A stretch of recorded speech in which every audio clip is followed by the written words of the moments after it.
Hi friends! Tonight is story number 2 of the Red Fairy book, compiled by Andrew Lang in 1903, illustrations by H.J. Ford.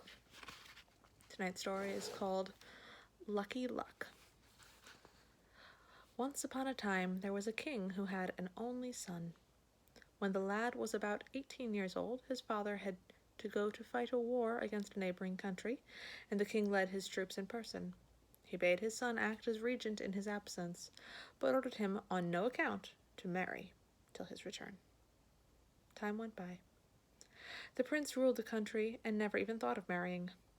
But when he reached his 25th birthday, he began to think that it might be rather nice to have a wife, and he thought so much that at last he got quite eager about it. He remembered, however, what his father had said, and waited some time longer, till at last it was 10 years since the prince went out to war. Then the prince called his courtiers about him, and set off with great retinue to seek a bride.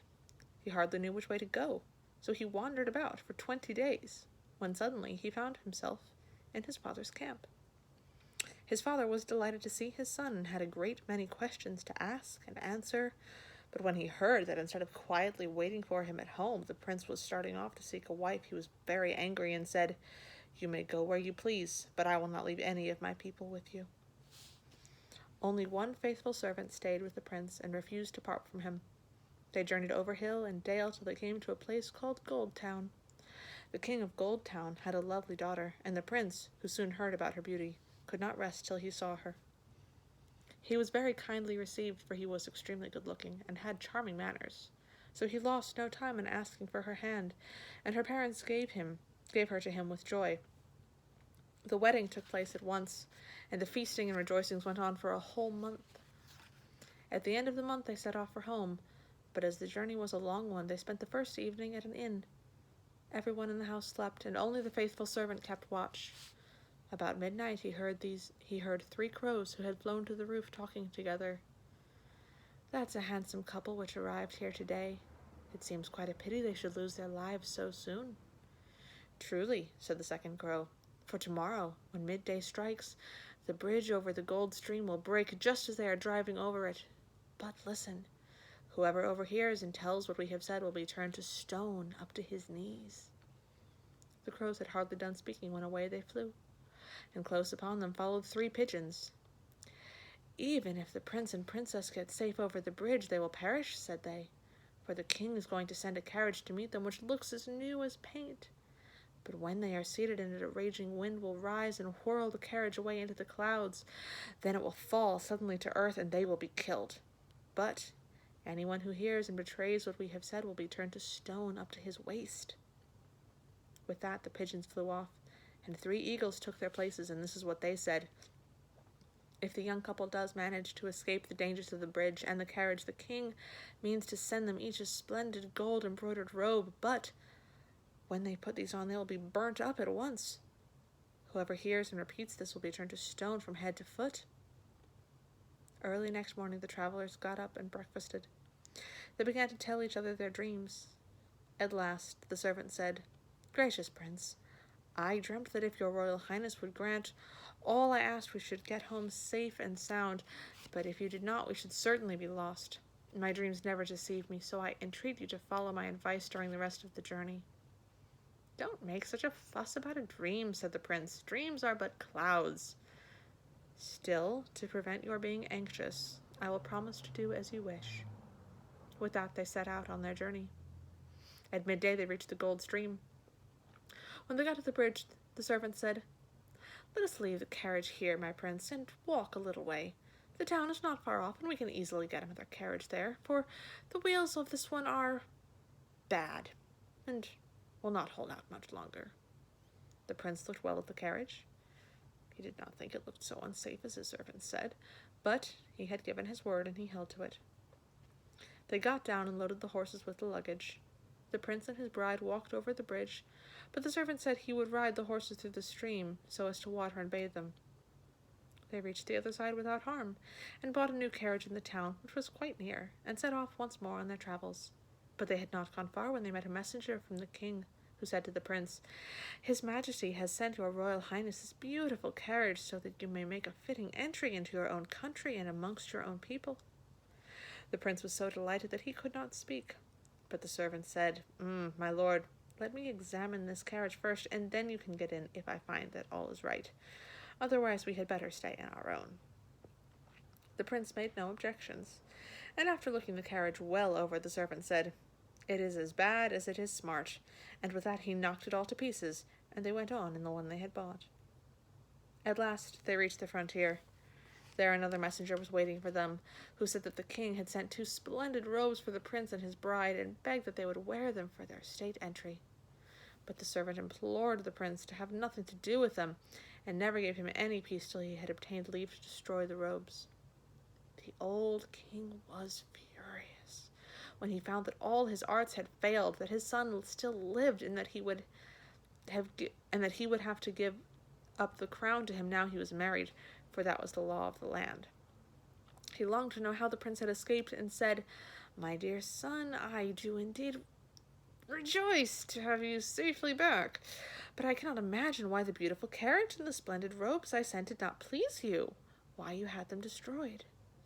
"Indeed, sire," said the prince, "I was myself much annoyed at their destruction, but my servant had begged to direct everything on the journey, and I had promised him that he should do so. He declared we could not possibly get home safely unless I did as he told me." The old king fell into a tremendous rage. He called his council together and condemned the servant to death. The gallows was put up in the square in front of the palace. The servant was led out and his sentence read to him. The rope was being placed around his neck when he begged to be allowed a last few words. "On our journey home," he said, "we spent the first night at an inn. I did not sleep, but kept watch all night." And then he went on to tell what the crows had said, and as he spoke he turned to stone up to his knees. The prince called to him to say no more, as he had proved his innocence. But the servant paid no heed to him, and by the time his story was done he had turned to stone from head to foot. Oh, how grieved the prince was to lose his faithful servant! And what pained him most was the thought that he had lost through his very faithfulness. And he determined to travel all the world over and never rest till he had found some means of restoring him to life. Now there lived at court an old woman who had been the prince's nurse. To her he confided all his plans, and left his wife, the princess, in her care. "You have a long way before you, my son," said the old woman. "You must never return till you have met with Lucky Luck. If he cannot help you, no one on earth can." So the prince set off to try to find Lucky Luck. He walked and walked till he got beyond his own country, and he wandered through a wood for 3 days, but did not meet a living being in it. At the end of the 3rd day he came to a river near which stood a large mill. Here he spent the night. When he was leaving next morning, the miller asked him, "My gracious lord, where are you going all alone?" And the prince told him. "Then I beg your highness to ask Lucky Luck this question. Why is it that though I have an excellent mill with all its machinery complete, and get plenty of grain to grind, I am so poor that I hardly know how to live from one day to another?" The prince promised to inquire and went on his way. He wandered about for 3 days more, and at the end of the 3rd day saw a little town. It was quite late when he reached it, but he could discover no light anywhere, and walked almost right through it without finding a house where he could turn in. But far away at the end of town he saw a light in a window. He went straight to it, and in the house were 3 girls playing a game together. The prince asked for a night's lodging, and they took him in, gave him some supper, and got a room ready for him, where he slept. Next morning when he was leaving, they asked where he was going, and he told them his story. "Gracious prince," said the maidens, "do ask Lucky Luck how it is that here we are over 30 years old, and no lover has come to woo us, though we are good, pretty, and very industrious." The prince promised to inquire, and went on his way. Then he came to a great forest, and wandered about in it from morning to night, and from night to morning, before he got near the other end. Here he found a pretty stream, which was different from other streams, as, instead of flowing, it stood still, and began to talk. "Sir Prince, tell me what brings you into these wilds. I must have been flowing here 100 years and more, and no one has ever yet come by." "I will tell you," answered the prince, "if you will divide yourself so that I may walk through." The stream parted at once, and the prince walked through without wetting his feet, and directly he got to the other side he told his story as he had promised. "Oh, do ask Lucky Luck," cried the brook. "Why, though I am such a clear, bright, rapid stream, I never have a fish or any other living creature in my waters."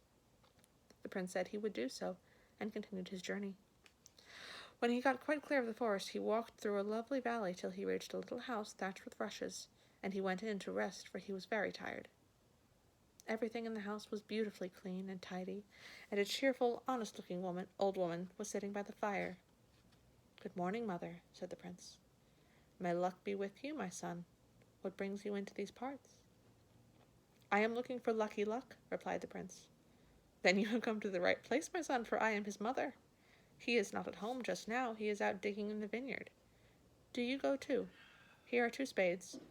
When you find him, begin to dig, but don't speak a word to him. It is now 11 o'clock. When he sits down to eat his dinner, sit beside him and eat with him. After dinner he will question you, and then tell him all your troubles freely. He will answer whatever you may ask." With that she showed him the way, and the prince went and did just as she had told him. After dinner they lay down to rest. All of a sudden Lucky Luck began to speak and said, "Tell me, what sort of man are you? For since you came here you have spoken not a word." "I am not dumb," replied the young man, "but I am that unhappy prince whose faithful servant had been turned to stone, and I want to know how to help him." "And you do well, for he deserves everything. Go back, and when you get home your wife will have just had a little boy.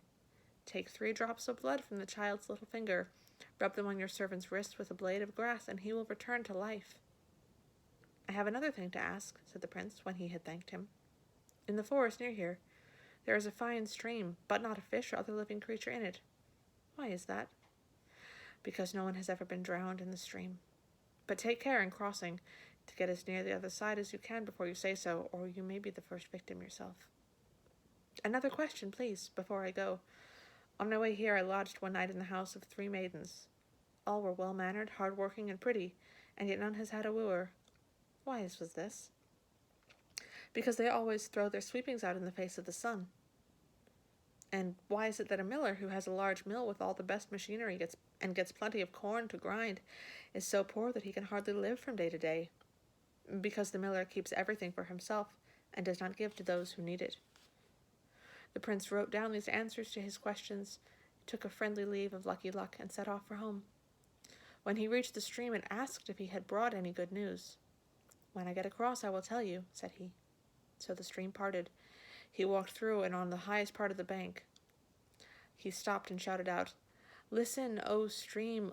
Lucky Luck says you will never have any living creatures in your waters until someone is drowned in you." The words were hardly out of his mouth when the stream swelled and overflowed till it reached up the rock which he had climbed, and dashed so far up that its spray flew over him. But he clung on tight, and after failing to reach him 3 times, the stream returned to its proper course. Then the prince climbed down, dried himself in the sun, and set out on his march home. He spent the night once more at the mill, and gave the miller his answer, and by he told the 3 sisters not to throw out all their sweepings in the face of the sun. The prince had hardly arrived home when some thieves tried to ford the stream with a fine horse they had stolen. They were halfway across, when the stream rose up so suddenly that it swept them all away. From that time it became the best fishing stream in the countryside. The miller, too, began to give alms, and became a very good man, and in time grew so rich that he hardly knew how much he had.